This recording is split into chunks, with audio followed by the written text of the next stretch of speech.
지난주 신문기사를 보았습니다. 자영업자 커뮤니티 아프니까 사장이다에 올라온 글입니다.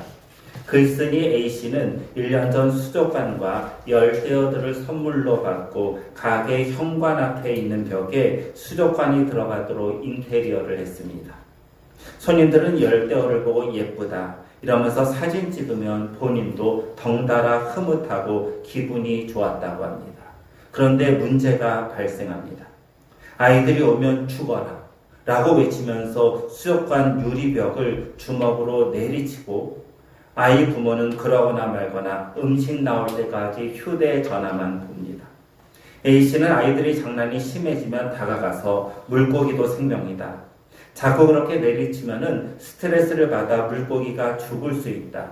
이것도 동물 학대다. 이렇게 주의를 줍니다. 그러면 어떤 부모는 한 마리에 1,000원짜리 아니냐. 아이가 한 번 쳤다고 죽느냐. 죽으면 내가 1,000원 물어주겠다. 물고기인데 무슨 동물 학대냐 라고 소리친다고 합니다. A씨는 싸움 날 뻔한 적이 한두 번이 아니다. 스트레스로 누적된 물고기들은 하루 이틀 뒤에 죽기 때문에 책임을 묻기 힘들다. 빨간색 글씨로 경고 문구를 써놨는데 그런다. 강아지, 고양이뿐만 아니라 물고기 때리는 것도 학대다. 누군가에게는 소중한 반려동물이라고 말합니다. 그는 가격이 얼마 안 되는 싸구려 물고기라 해도 아이를 놔두는 부모들, 좋다고 씩 웃으면서 계속 내리치는 아이들을 보면 소름이 돋는다.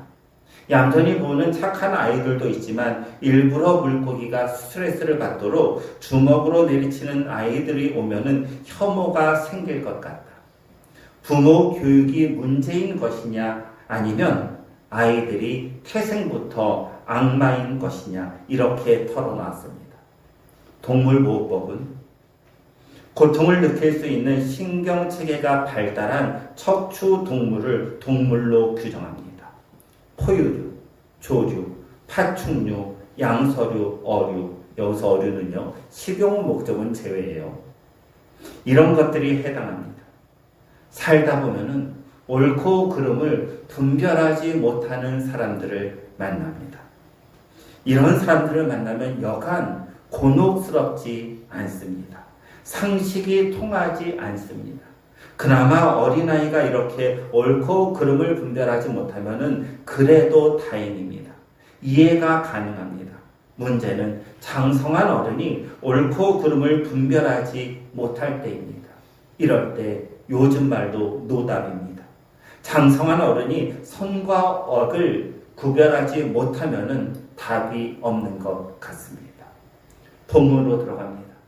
본문을 요약하면 안타까움 또는 탄식입니다. 무엇에 대한 안타까움과 탄식인가? 장성하지 못하는 것, 어른이 되지 못하는 것에 대한 안타까움과 탄식입니다. 11절을 보시죠. 함께 읽습니다. 멜기세덱에 관하여는 우리가 할 말이 많으나 너희가 듣는 것이 두나무로 설명하기 어려우니라. 지난주에 멜기세덱이 누구인가에 대해서는 히브리서 7장에 자세히 나와 있으니 그때 설명을 듣자고 말씀드렸습니다. 히브리서를 기록한 사람은 멜기세덱에 대해 더 많이 이야기하고 싶습니다. 하지만 문제가 있습니다. 그 문제가 무엇인가요? 듣는 것이 둔하다요. 듣는 것이 둔함으로 아무리 멜기세덱에 대해 말을 해도 이해하지 못합니다. 따라서 멜기세덱에 대해 하고 싶은 말은 너무 많지만 중단할 수밖에 없습니다. 이것을 지금 탄식, 한탄합니다. 11절에서 두 가지의 단어를 좀 보아야 할 것 같습니다. 정확히 말하면 두 가지 표현이죠. 듣는 것과 둔함으로입니다. 듣는 것을 헬라어 원어로 보면 복수로 되어 있어요. 이러보건대 히브리서를 기록한 사람은 한 번만 멜기세덱에 대해 말하려 했던 것이 아닙니다. 여러 번 멜기세덱에 대해 설명하려 했습니다.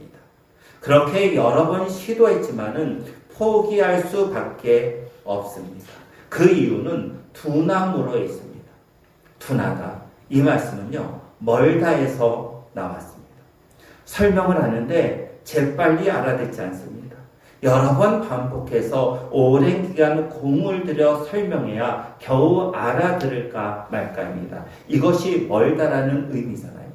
아주 오랜 시간, 아주 여러 번 설명해야 겨우 알아들을까 말까입니다. 철학자 중 플라톤은 어리석고 깨달음이 느린 제자를 이 11절의 둔하다라는 말로 불렀습니다. 11절은 많은 것을 설명하고 알려주고 싶지만은 알아듣지 못하는 것을 보고 안타까움에서 탄식하는 내용입니다. 안타까움에서 오는 탄식은 이것이 끝이 아닙니다. 안타까움의 탄식은 이어집니다. 12절이지요. 함께 읽습니다. 때가 오래되었으므로 너희가 마땅히 선생이 되었을 터인데 너희가 다시 하나님의 말씀의 초보에 대하여 누구에게서 가르침을 받아야 할 처지이니 단단한 음식은 못 먹고 젖이나 먹어야 할 자가 되었도다. 때가 오래되었습니다. 믿은 지 오래되었다입니다. 처음 믿기 시작하면은 배워야 하는 학생이지만은 믿은 지 오래되었기에 이제는 누구를 가르쳐야 하는, 즉 선생이 되어야 합니다. 그럼에도 선생이 되지 못하고 오히려 하나님 말씀의 초보적인 것을 아직도 배워야 하는 처지입니다. 12절의 초보라는 단어는 다음과 같은 때 사용했습니다. 수학의 사칙 연산이 있죠. 더하기 빼기 곱하기 나누기입니다. 이것이 수학의 초보예요. 영어로 말하면 A, B, C, D 알파벳이 있습니다. 이것이 초보입니다. 고대 철학자들은 우주의 기본 요소를 4가지라고 주장했어요. 물, 불, 흙, 공기입니다. 이것이 초보입니다. 가장 기본적인 것이 초보예요. 하나님 말씀의 초보도 같은 의미입니다. 성경의 기본적 지식, 그리고 하나님에 대한 기본적인 믿음이 하나님 말씀의 초보입니다. 아주 오랜 기간 교회를 다녔습니다. 어떤 사람은 교회 다닌 지 30년, 40년, 50년이 되었습니다. 심지어 어떤 사람은 모태 신앙도 있습니다. 내가 태어나기 전 어머니 뱃속에서부터 교회를 다녔습니다. 그렇게 오랜 시간 교회를 다녔음에도 하나님의 말씀에 가장 기초적인 초보적인 지식을 다른 사람에게서 배워야 할 처지에 놓여 있습니다. 마치 이것은 어른이 되었음에도 아직 단단한 음식을 먹지 못하고 젖을 먹는 상태와도 같습니다. 아이가 처음 태어나면은 젖을 먹지요. 시간이 어느 정도 지나면은 이유식을 거쳐서 일반식으로 넘어갑니다. 처음 태어난 아이는 소화 기능이 약하기에 젖을 먹어야 합니다. 시간이 지나면 자연스럽게 위장 기능이 강해지기에 그때는 이유식, 일반식을 먹습니다. 이 일반식이 단단한 음식입니다. 단단한 음식은 치아가 나야 되고 위장이 강해야 합니다. 그렇지 못하면은 소화를 시키지 못합니다. 따라서 단단한 음식을 어린아이처럼 치아가 없고 위장이 약하면 먹지 못합니다. 믿은 지 오래되었어요. 그런데 아직도 단단한 음식이 아닌 젖을 먹어야 하는 이들이 있습니다. 이것을 보고 탄식하며 한탄합니다. 11절과 12절을 해석하면서 어떤 학자는 이런 표현을 사용했어요. 좌절된 기대. 좌절된 기대. 예수님을 믿은 지 오래되었기에 당연히 교사가 될 것이다. 이 사람은 충분히 교사가 될 것이다 라고 1:1로 면담을 하고 확인을 했습니다. 그랬더니 초보도 모릅니다. ABC도 모릅니다. 교회에 나온 지 오래되었기에 이제는 단단한 음식, 깊고 심오한 말씀과 신학적 진리를 알아들을 수 있을 것이다 라는 기대감에 개인적으로 만나 1:1로 확인했습니다. 그랬더니 아직도 젖을 먹어야 하는 어린 아이의 상태입니다. 쉬운 말씀만 먹습니다. 설교를 들어도 민담이나 웃긴 이야기를 좋아합니다. 조금 더 깊은 신학 지식을 말하면 고개를 숙이고 좁니다. 교회에 나온 지 오래되었기에 이제는 장성했다. 그런 기대를 품었는데 아직도 어린 아닙니다. 기대가 좌절되는 순간입니다. 결국 좌절된 기대는 안타까운 탄식으로 이어집니다. 여러 번 설교나 성경 공부를 통해 말씀드렸는데 아직도 혼돈되는 분들이 있는 것 같습니다. 저자와 기자의 차이입니다. 히브리서의 저자는 누구죠? 히브리서의 저자는 하나님이십니다. 모든 성경의 저자는 하나님이십니다. 모든 성경은 하나님의 감동으로 되어 있어요. 따라서 모든 성경의 저자는 하나님이십니다. 하지만 히브리서를 손으로 헬라어로 기록한 것은 하나님이 아니라 사람입니다. 하나님이 히브리서를 직접 기록해서 우리에게 주지 않았습니다. 이런 이들을 기자 혹은 기록자라고 부릅니다. 예를 들어 마태복음의 저자는 누구예요? 하나님이십니다. 그렇다면 마태복음의 기자, 마태복음을 기록한 사람은 누구예요? 마태입니다. 히브리서를 누가 기록했는가? 답은 모른다입니다. 학자들에 의하면 히브리서를 기록한 사람은 누군지 몰라요. 제가 히브리서 강해 설교 첫 번째 시간에 3세기 초대교부 중 하나인 오리겐의 말을 인용했습니다. 오리겐은 이렇게 말했어요. 누가 히브리서를 기록했는지에 대해서는 진실로 하나님만 아신다. 누가 히브리서를 기록했는지 모르기에 어떤 학자들은 히브리서를 기록한 사람들을 목회자 또는 설교자라고 말합니다. 히브리서를 읽는 사람들을 목회하는 목회자, 그리고 히브리서 전체가 한편의 설교라고 말할 때 이렇게 설교하는 설교자라는 의미입니다. 저는요, 목회자 설교자의 한 가지를 조금 덧붙이고 싶습니다. 그것은 부모입니다. 영적 부모를 말합니다. 목회자와 설교자는 영적 부모입니다. 하나님 말씀이라는 영의 양식을 성도들에게 먹이는 영적 부모입니다. 부모들에게 질문합니다. 자녀가 아주 오랜 기간 공부했어요. 그런데 아직도 초보적인 수준에서 벗어나지 못합니다. 수학을 그렇게 오래 공부했어요.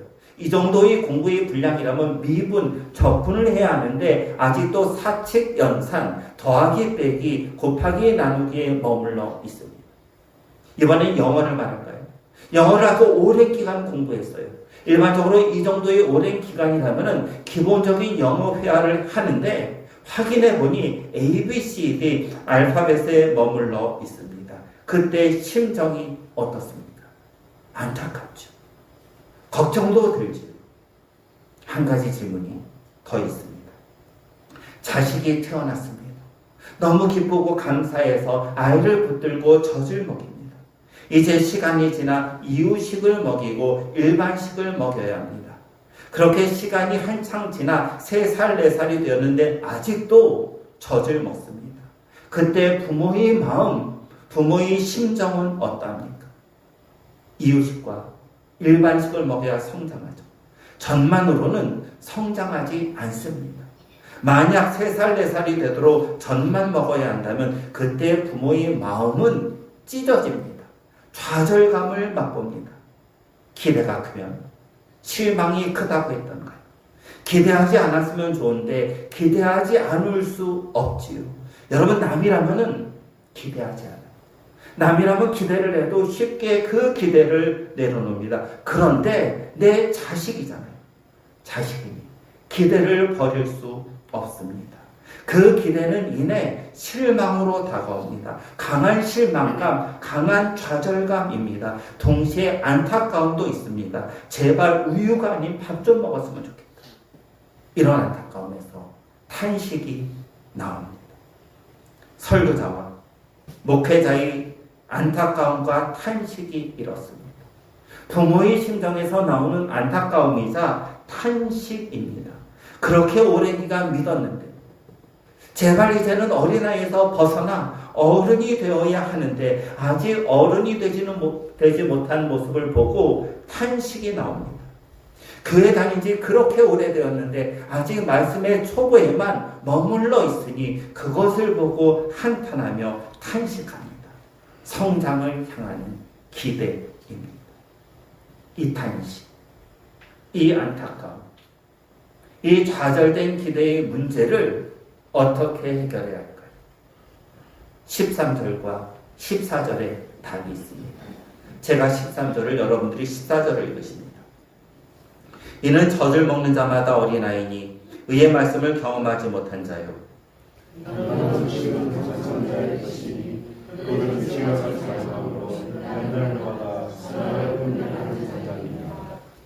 문제의 해결책은 의의 말씀을 경험하는 것에 있습니다. 영적으로 어린아이는 아직 의의 말씀을 경험하지 못했습니다.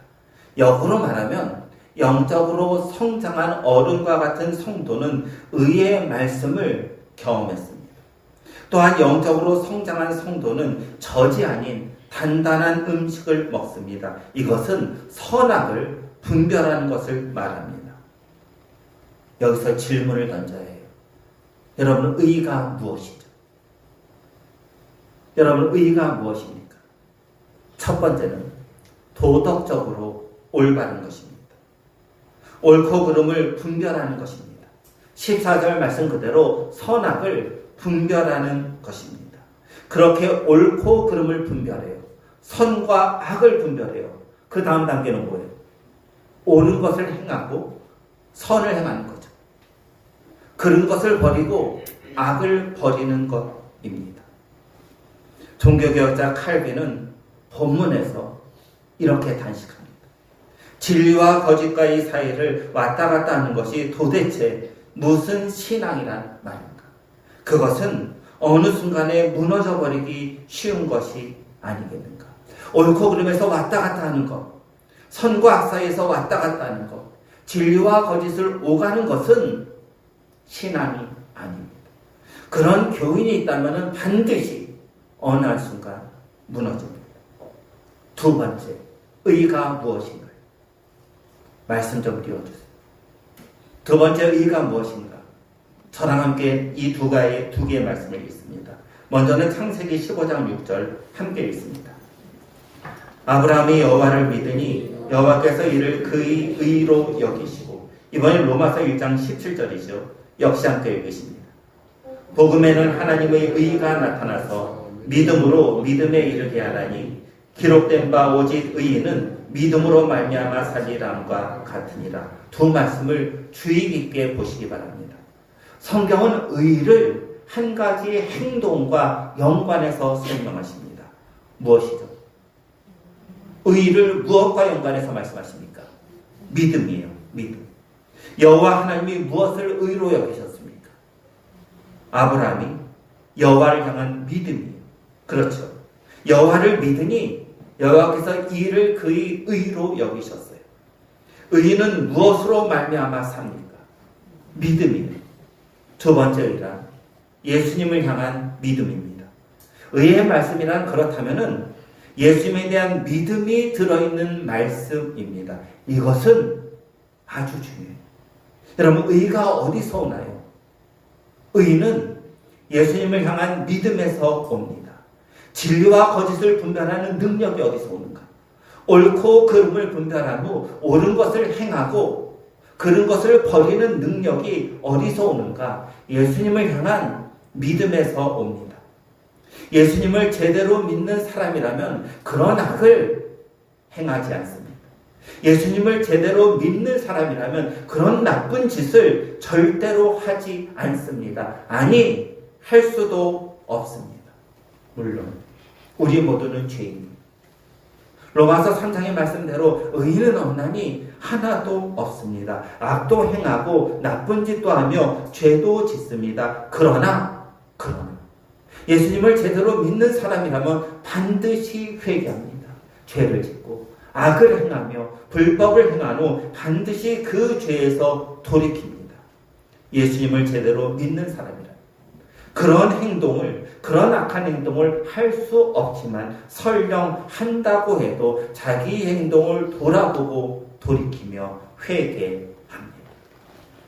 사랑하는 성도 여러분, 여러분들은 예수님을 믿은 지 얼마나 되었습니까? 우리들 중 오랜 기간 예수님을 믿은 분도 계시고 이제 얼마 되지 않는 분들도 계십니다. 어떤 분은 수십 년이 지났습니다. 어떤 분은 이미 말씀드린 대로 어머니 뱃속에서부터 내가 인지하지 못하는 그때부터 지금까지 교회를 다니고 있습니다. 그럼에도 아직 초보적이라면 나를 돌아봐야 합니다. 시간으로 보면은 오랜 시간이 지났기에 교사가 되어야 하는데 아직도 말씀의 초보적인 것을 배워야 한다면은 나를 돌아보시기 바랍니다. 그리고 시간이 지나 단단한 음식을 먹는 어른의 믿음이 아니라 젖을 먹고 있다면 역시 나를 돌아보시기 바랍니다. 무엇을 돌아보라는 말입니까? 믿음이에요. 예수님에 대한 믿음을 점검해야 돼요. 나는 과연 예수님을 제대로 믿고 있는가? 나는 정말 예수님을 주로 주인이잖아요. 내 삶의 주인, 우리 가정의 주인, 내 모든 삶의 영역에서 주인으로 믿고 있는가? 나는 정말 예수님을 구원주로 믿고 있는가? 이것을 점검해야 합니다. 내가 제대로 예수님을 믿고 있다면 그런 악한 행동을 하지 않기 때문입니다. 내가 제대로 예수님을 믿고 있다면 나는 초보에 머물러 있지 않기 때문입니다. 의의 말씀을 공부하고 의의 말씀을 붙들고 주님을 붙들며 믿음을 더해달라고 기도하기 때문입니다. 내가 믿음 안에 제대로 있다면 에베소서의 말씀 그대로 그리스도의 장성한 분량까지 예수 그리스도의 키만큼 믿음이 자라기 때문입니다. 본질적인 문제를 해결하지 않고 그 다음 단계로의 이행은 불가능합니다. 위장 기능이 강하지 않으면 젖에서 단단한 음식으로의 이행은 불가능하다는 것입니다. 위장 기능을 먼저 강하게 해야 합니다. 그 본질이 바로 예수님에 대한 믿음입니다. 나는 예수님을 주로 고백하고 있는가? 나는 예수님을 주인으로 믿고 있는가? 또 그분이 나의 구원주인가? 이 믿음을 점검하시기 바랍니다. 예수님을 믿는 의로움으로 교회와 세상에서 성숙한 성도로 살아가기를 우리 주 예수 그리스도의 이름으로 간절히 소원합니다. 기도드리십니다. 하나님, 의의 말씀을 붙들고 살아가는 우리들 되도록 인도해 주옵소서. 예수 그리스도를 주로 믿는 믿음이 나에게 얼만큼 있는지, 그 믿음은 바른지, 그 믿음은 제대로 되어 있는지 늘 점검하며 그 믿음을, 그 예수님을 붙들고 나의 믿음 없음을 도와달라고 기도하는 성도들이 되도록 인도해 주옵소서. 우리 주 예수 그리스도의 이름으로 기도드립니다. 아멘.